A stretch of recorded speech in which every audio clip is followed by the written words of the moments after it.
जय श्री कृष्ण मित्र, मैं प्रियंका स्वागत करती हूँ आपका जीवन और आध्यात्म में। मित्र, बड़ी ही मुश्किल घड़ी के लिए पैसा नहीं, सिमरन जोड़े। पैसा तो उधार भी मिल जाता है, सिमरन कभी उधार नहीं मिलता है। अर्थात भगवान का अगर आप स्मरण करते हैं, अपने गुरुदेव का स्मरण करते हैं, तो वो हमेशा आपके साथ रहता है, वो कभी भी उधार नहीं मिलता है। जो सत्संगी मालिक की भक्ति में लगा होता है, वह मालिक उस सत्संगी को किसी चीज़ की कोई कमी नहीं होने देता है। मालिक के भगत को उस पर विश्वास रखते हैं, उसके हुक्म में रहते हैं, उसकी बंदगी करते हैं। मालिक उसके साथ क्या क्या खेल करता है, आइए आज के साखी के माध्यम से हम जानते हैं।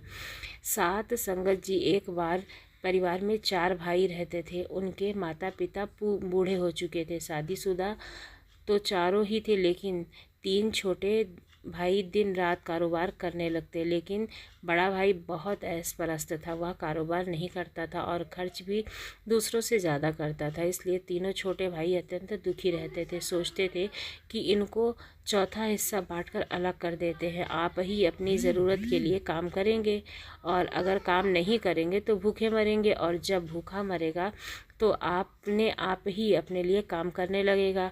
कभी तो ग्रंथ आगे रखना ही पड़ेगा, कभी गुरुद्वारे चला जाता है और कभी सत्संग में जाकर बैठ जाता है। केवल हम लोग ही खपे रहते हैं। ये तीनों भाई इसी तरह से सोचते थे। उसे अपने चौथे भाई का हिस्सा देकर अलग कर दिया। उनका कारोबार धंधा फिर वहीं का वहीं, ग्रंथ पयोती, पठनी, गुरुद्वारे जाना व सत्संग में जाकर बैठ जाना। धीरे धीरे घर की सारी पूंजी समाप्त होने लगी। अब ससुराल वालों ने अपनी बेटी को भी जो भैंस दी हुई थी वह भी उसे बेच दी। सब कुछ बेच गया। घर वाले ने कहा कि पति देव कुछ कारोबार कर लीजिए, अब तो हम रोटी को भी तरसते हैं। तो उसने कहा, बोलिए, रब पर विश्वास रखिए, आप ही देखेंगे। इस तरह कुछ समय और व्यतीत हो गया तो पत्नी ने कहा, अब मैं खाना कहाँ से पाऊंगी, कहाँ से खाऊंगी और कहाँ से आपको और बच्चों को खिलाऊंगी। तो यह कहकर कि रब के ऊपर विश्वास कर, वह आप ही देगा। इतना कहकर वह घर से बाहर निकल गया। पानी खोजता हुआ एक छापी पर पहुंच गया। पानी दूर था, हाथ नहीं पहुंचा। बैठकर कीचड़ दूसरी तरफ करने लगा तो क्या देखता है कि एक मटकी धन दौलत के साथ, माया के साथ भरी हुई उसके झट से ऊपर आकर के लगती है। तो रात को लेकर जाऊंगा, वह सोचने लगता है। अभी सुबह का वक्त है, सभी को पता चल जाएगा, फिर सारे नगर में चर्चा होने लगेगी। इसलिए वह चुपचाप घर पर आ गया। अब घर आकर अपनी पत्नी को बताने लगा कि आज मैं पानी के किनारे धन दौलत के साथ, माया के साथ भरी हुई मटकी देख कर आया हूँ, लेकिन लेकर नहीं आया। उसके ऊपर मिट्टी डालकर रख दिया है, ढक दिया है। तो पत्नी ने कहा कि तुम लेकर क्यों नहीं आए? तो उसने उत्तर दिया कि वह प्रभु हमें अपने आप ही देगा, हमने लाकर क्या करनी है। अब उस वक्त उसकी पड़ोसन यह सब बातें सुन रही थी। उसने जाकर अपने पति को बताया कि मैंने यह बात पड़ोसी को कहते हुए सुनी है, हम आँख चुराकर मटकी अपने घर उठाकर ले आते हैं। अब वह दोनों चले गए उस मटकी को लेने के लिए। जब जाकर ढक्कन उठाकर देखा तो बीच में काला नाग फन बिठाए बैठा हुआ था। उसने फुंकार मारा तो उन्होंने डर के कारण मटकी के ऊपर ढक्कन रख दिया और कहा कि पड़ोसी ने हमें मारने के लिए चाल चली होगी, हमें ही सुनने के लिए कहा होगा कि यहाँ पर माया पड़ी है। जब हम जाएंगे तो ढक्कन उठाएंगे, सांप हमें मार देगा, और हम क्यों न इस मटकी को उठाकर लेके जाएं और उसी के ऊपर फेंक दें। घर ने वो मटकी उठाई और घर लाकर रख दी। रात को जब पड़ोसी सो जाएंगे तो उसे उनके घर में फेंक देंगे। यह काला नाग उन्हीं को डस लेगा तो वे सारे मर जाएंगे। इनकी इस चालाकी खेलने का फल इनको मिल जाएगा। तो उन्होंने इसी तरह से किया। वह तो माया ही थी जो नाग के रूप में उन्हें दिखाई दे चुकी थी, क्योंकि वह माया उनके कर्मों में नहीं थी। अब जब पति पत्नी सुबह उठे तो उन्होंने माया ढेर देखा।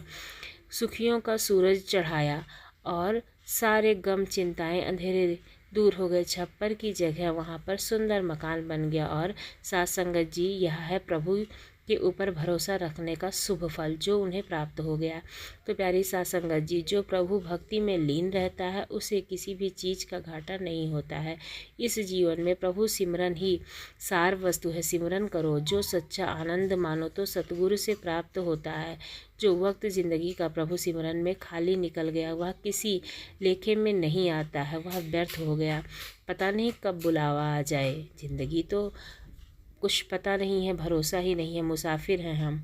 जब किसी लंबी मंजिल की तैयारी करने लगता है जीवन, तो कई तरह के सामान आप अपने रास्ते के लिए तैयार रहते हैं। अगर परलोक के सफ़र पर जाना है तो सफ़र के लिए कुछ सोचना भी ज़रूरी है। बहुत ही कठिनाई है, बहुत तपीस है, कुछ प्रबंध तो करना ही पड़ेगा हमें। सतगुरु की बख्शिश चाहिए, नाम का सिमरन करना चाहिए, नाम साथी होगा जो हर जगह रक्षा होगी। यम दूतों से बचना होगा, तपिश से बचना होगा, अग्निकुंड से बचना होगा, नरक की खारी से बचकर निकलना होगा और दूतों से भी बचना होगा। बहुत ही कठिनाइयाँ हैं, गिन कर बताई नहीं जा सकती हैं। हर मुश्किल का नाम ही हमारी रक्षा करनी है, केवल नाम ही हमारा साथी बनेगा। लेकिन साथ संगत जी, मन पीछे लग जाता है, वह किसी भी इच्छा को बेड़ियों में आज़ाद नहीं हो पाता है। यह मन ही सांसारिक भोग की आशा रखता है और आज हम पूरी नहीं हो सकती। इसलिए अगर हमें खुश रहना चाहिए और इच्छाओं का परित्याग करके प्रभु का स्मरण करना चाहिए। यह जितनी भी इच्छा, सारी इच्छाएं दुख रूप हैं और सासंगत जी अपने मन में इच्छा, चाह, लोभ का त्याग करना चाहिए। जब तक इनका त्याग नहीं होगा तब तक हमारा मन एकाग्र नहीं हो सकता है। रावण के पास क्या नहीं था, सोने की लंका थी, पुत्र थे, नाती पोते थे, भाई सूरवीर थे, सोने का तखत था, सोने का छत्र था, सिर के ऊपर झूल रहा था, किसी पदार्थ की कोई भी कमी नहीं थी। लेकिन सीता की चाह पैदा हुई तो सब कुछ तबाह हो गया, सब कुछ नष्ट हो गया और पीछे दिया जलाने वाला भी कोई नहीं रहा। दूसरी तरफ विभीषण जो राम जी की शरण में आ गए, ईर्षा भाव से रहित था। सो सात संगत जी, ईर्षा भाव से रहित होना पड़ता है, अपने मन को निर्वेश करना चाहिए। जब तक हम मन दोषों से रहित नहीं होगा तब तक मन स्थिर नहीं हो सकता है। इस मन को बहुत से विकार दबा सकते हैं और यह विकार नाम सिमरन की तरफ ध्यान नहीं लगाने देते, जबकि इसे त्याग करके मन की स्थिरता और एकाग्रता मिलती है। मन को काबू करना चाहिए, सुधारना चाहिए। आज बीता कल तैयार खड़ा परमात्मा हमारा इंतज़ार कर रहा है। परमात्मा को प्राप्त करने का वक्त बीतता जा रहा है और जब वह वक्त बीत जाएगा तो मुख कर हाथ नहीं आएगा। और साध संगत जी, हमें समय व्यर्थ गंवाए बिना सेवा और सिमरन करके अपने जीवन को सफल बनाना चाहिए। प्रभु पर भरोसा रखें और अपने मन को एकाग्र रखें। जो भी आपका कर्म है, कर्म करते रहें और साथ में प्रभु का स्मरण करते रहें। 5 पहर कर्म किया, 3 पहर सोए, 1 घड़ी न हरि भजे तो मुक्ति कहाँ से होए। जो भी पहर सिर्फ अपनी इच्छाओं की पूर्ति में लगा रहता है और बाकी समय पाने पर सोता है, प्रभु का सुमिरन नहीं करता, उसकी मुक्ति असंभव है। तो दोस्तों, आपको ये साखी कैसी लगी ज़रूर बताइएगा। अगर अच्छी लगी हो तो हमारे चैनल को सब्सक्राइब करना ना भूलिएगा। धन्यवाद।